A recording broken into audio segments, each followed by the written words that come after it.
समाधानी राहा, संसार करा, पण संसार करता करता त्या भगवंतावरती प्रेम करा. म्हणजे त्या देवाला कधी विसरू नका.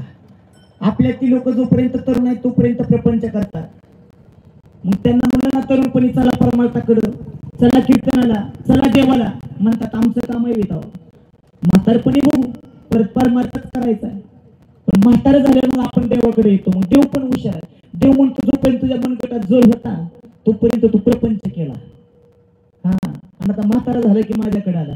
देव पण लय हुशार आहे महाराज. आणि कीर्तनाला येताना पण लोकांनी चांगलं घ्यावं बरं का. कीर्तनामधून काहीतरी चांगला आदर्श घ्यावा. लय अवघड आहे. नाहीतर काही जण आम्ही जेवढं देवाचं सांगल का नाही तेवढं विसरून जातात. आणि एखादा शब्द चुकीचा असेल का नाही तेवढ्याचाच नाद लावतात महाराज. एक जण कीर्तनावर घरी गेला. दुसऱ्या दिवशी बायको सकाळी भांडे घासत होती. भांडी घासत होती बायको जवळ गेला आणि बायकोला म्हणतोय होय ग. म्हणजे बोला की.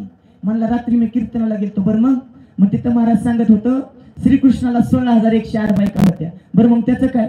मग मी म्हणतोय मी एखादी केली म्हणून. मी पण रात्री कथेला गेलती हो. मी पण रात्री भागवत ऐकायला गेली होती. आणि तिथे बी महाराजांनी सांगितलंय द्रौपदीला 5 नवरं होतं.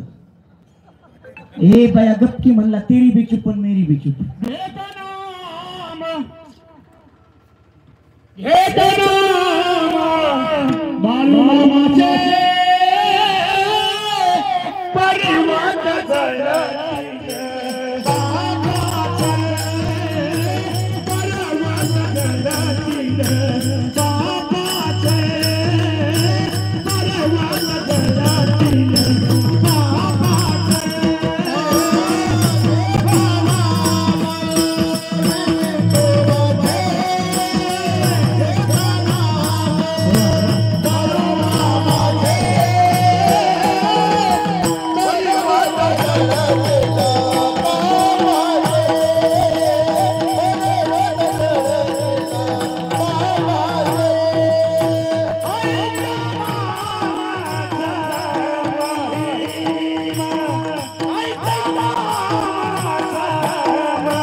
भगवंताचं नामस्मरण करा.